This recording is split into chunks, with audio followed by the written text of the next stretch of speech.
ನಮ್ಮ ಬದುಕಿನಲ್ಲಿ ಒಂಟಿತನ ಕಾಡುವುದು ಯಾವಾಗ ಅಂದರೆ ನಮ್ಮ ಮನಸ್ಸಿಗೆ ನೋವಾದಾಗ, ಮನಸ್ಸು ಬಯಸೋರು ಸಿಗದಿದ್ದಾಗ, ನಂತರ ಎಲ್ಲರೂ ಇದ್ದು ಒಂಟಿತನ ಕಾಡಿದಾಗ ಆ ಸಮಯವನ್ನು ಕಳೆಯೋದು ತುಂಬ ಕಷ್ಟ.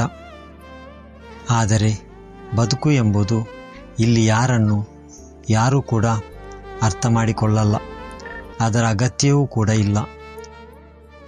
ಏನೋ ಕೆಲವೊಮ್ಮೆ ಮನಸ್ಸು ಭಾವನೆಗಳು ಒಂದಾಗಿ ಬರಬಹುದಷ್ಟೇ, ಬೇರೇನೂ ಇಲ್ಲ.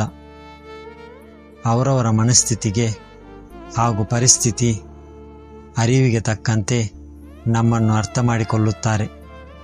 ಆದರೆ ಕೆಲವರ ಪ್ರೀತಿ ಮತ್ತು ಸ್ನೇಹ ಭಗ್ನವಾದಾಗ ಅನುಭವಿಸುವ ಯಾತನೆ ಎಲ್ಲವೂ ಮುಗಿದೇ ಹೋಯಿತು, ಇನ್ನು ಬದುಕೇ ಬೇಕಾಗಿಲ್ಲ ಎಂದು ನಿರ್ಧರಿಸಿದಾಗ ಮನಸ್ಸಿನ ಎಲ್ಲೋ ಮೂಲೆಯಲ್ಲಿ ಈಸಿ ಜಯಿಸಬೇಕು ಎಂಬ ಪ್ರತಿಧ್ವನಿ ಕೇಳಿಸುತ್ತದೆ. ಬದುಕಿಗೆ ಅಲ್ಲೊಂದು ಹೊಸ ತಿರುವು ಆರಂಭವಾಗುತ್ತದೆ. ಅವನಿಲ್ಲದಿದ್ದರೂ ಕೂಡ ನಾ ಬದುಕಬಲ್ಲೆ. ಪ್ರೀತಿ ಜೀವನದ ಒಂದು ಭಾಗ ಅಷ್ಟೇ, ಜೀವನ ಅಲ್ಲ ಎಂದು ಅರ್ಥವಾದಾಗ ಆ ಕ್ಷಣವಿದೆಯಲ್ಲ, ಅಲ್ಲಿ ನಾವು ಬದುಕಿನ ಹೊಸತೊಂದು ಹೆಜ್ಜೆಗೆ ಮುನ್ನುಡಿ ಬರೆಯುತ್ತೇವೆ. ಅಲ್ಲಿಯೂ ಬದುಕು ನಮಗೆ ಹೊಸತೊಂದು ಪಾಠವನ್ನು ಕಲಿಸಿ ಮುಂದುವರಿಯುತ್ತದೆ. ಅದೇನೋ ಕಲಿಸಿದ ಎಂಬುದನ್ನು ಅರಿಯಬೇಕಾದರೆ ಒಂಟಿಯಾಗಿ ಒಮ್ಮೆ ಇದ್ದು ಬಿಡೋಣ.